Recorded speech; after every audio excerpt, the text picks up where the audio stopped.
Today we're making steak and chicken skewers on the smoker. However, you can do it on the grill or even in the oven. Come on, let's get cooking. For our kebabs today, we're going to use a ribeye steak and 3 chicken breasts.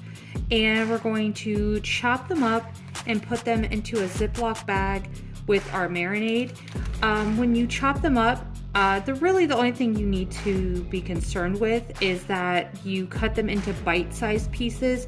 You don't want them too thin because they're not going to retain a lot of that juice and moisture that make a tender piece of meat. They're just going to be kind of dry and you're going to be like, oh, this isn't very good. So just make sure that they're a good cube-sized piece, and I'll show you what that looks like when we start cutting.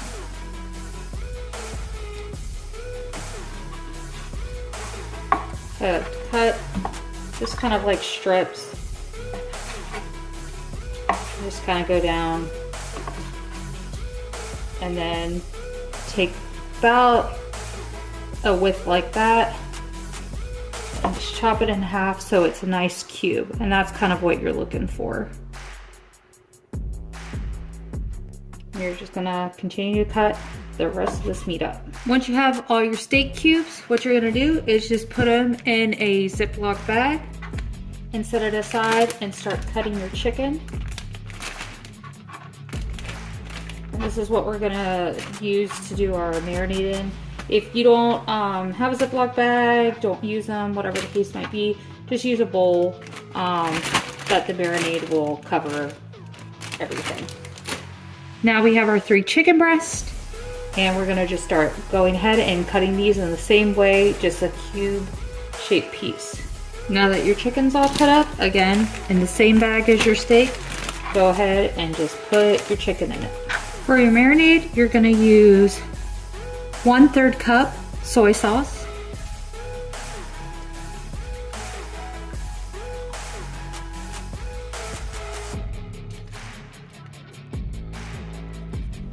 the juice of 1 lime,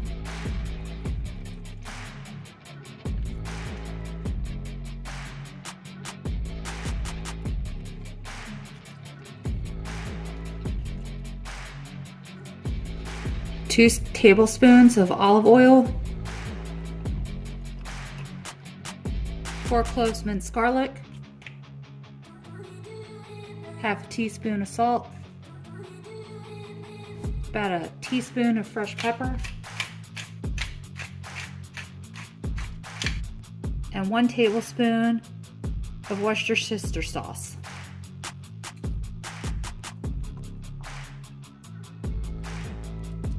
Now what you're gonna do is just zip it up, make sure all the air's out,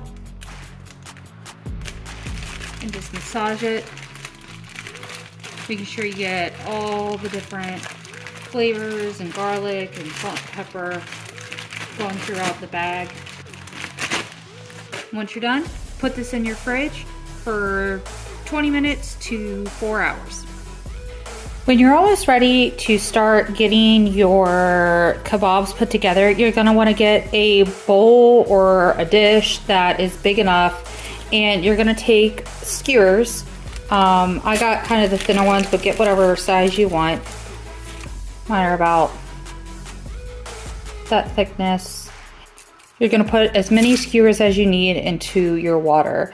And you wanna put them in water because if you don't, and you put them directly on your grill or smoker or even in the oven, if they don't have a moisture content, they're gonna start to burn because they are wood. Unless you're using a metal skewer. If you have those, great, you don't need to do anything. But if you're using wood skewers like these, you're gonna wanna soak them for 20 minutes. While your skewers are getting nice and moist in our water, we're just gonna chop up our vegetables, and you're just gonna do a rough chop, nothing major. So like for my red onions, I like them kind of thick, and just throw them into the bowl. Use as many, or if you just want all meat, then do all meat skewers. But I like a lot of vegetables in mine. And so we're gonna cut a red onion,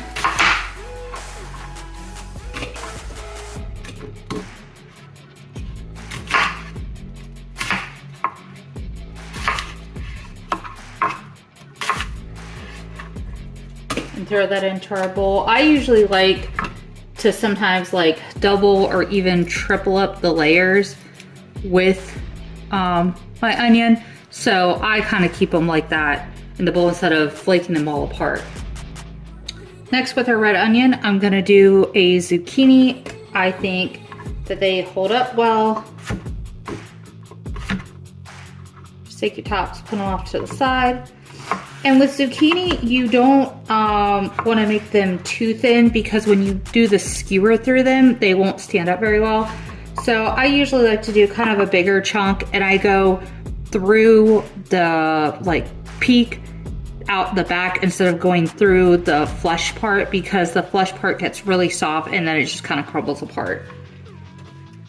So we're gonna do some of those. And again, this is just a quick chop, nothing serious. And throw this in. We're gonna do a second one.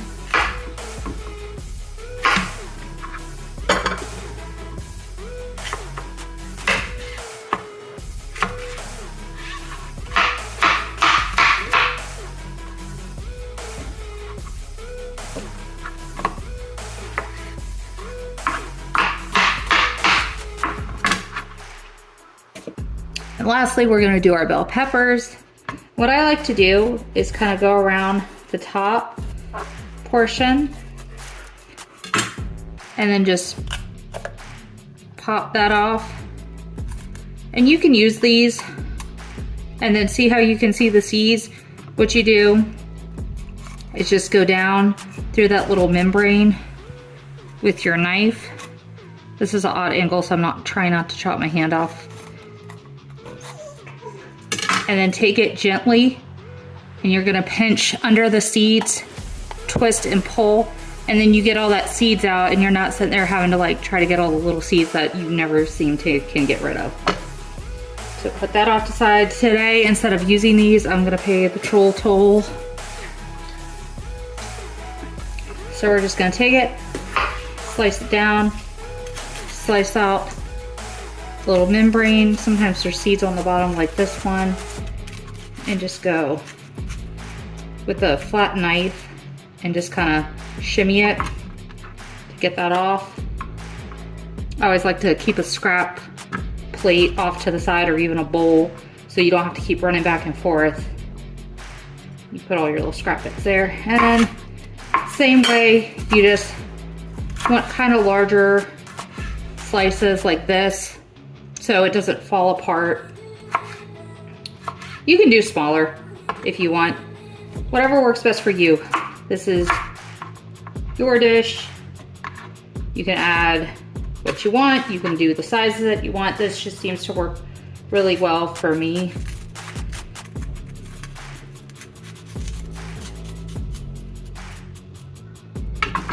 Like I said, just try to get that membrane off, and then just rough chop into the sizes you want. They don't have to be perfect.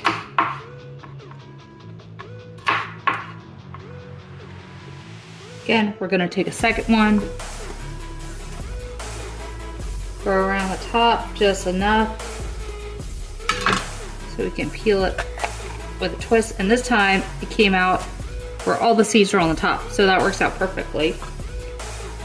Throw that over there, tap out any seeds that you might have. They usually fall right out, or at least come to the top, so you can just kind of pinch and flick them.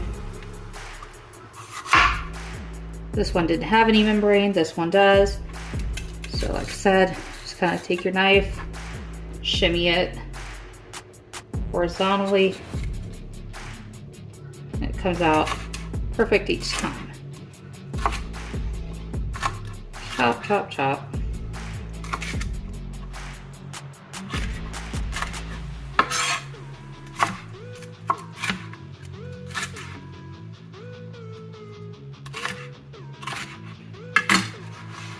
All those bits.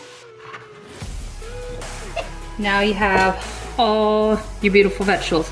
I always like to kind of mix them once they're in. Break up the onion if you want to whatever, how many little slices you want together. Sometimes if it gets towards the core, they get really small. So just, you know, you don't want that, just throw them out off to the side, keep them for something else, whatever you want to do. And then I'm also gonna add in some shiitake mushrooms. And so I'm just gonna pour those in there, already washed and whatnot. And so what I do is when I go ready for putting my meat on the skewers with my vegetables, I just kind of go in and just grab whatever I grab. So there's no uniformity with mine, but if you want to make them all the same order, then do that. It's all up to you. So there are beautiful vegetables with lots of different colors, which is the way we should be eating. Go ahead and preheat your grill or smoker to 425, and when it's up there, then you're ready to go ahead and put your skewers on the grill. Now that our skewers rather are done with the 20-minute timer, and our smoker or oven, whatever you're using, is heating up, we're going to go ahead and start assembling. Now, like I said, a little too big. Like I said, you can do them whatever way you want. I like to do a bunch of my veggies after one piece of meat, put on another, switch what protein I'm using. So I did steak, and then I'm just gonna keep going up. But if you, like I said, whatever way you want to do it is the way that you're gonna do it. So just go ahead and start going to work. Once you're done, just set it off to the side and keep working. All right, now that you have your skewers done, let's throw these on the grill. Lay your skewers directly on the grill grates and cook them for 10 minutes. After your 10 minutes are up, flip them and cook them for another 10 minutes.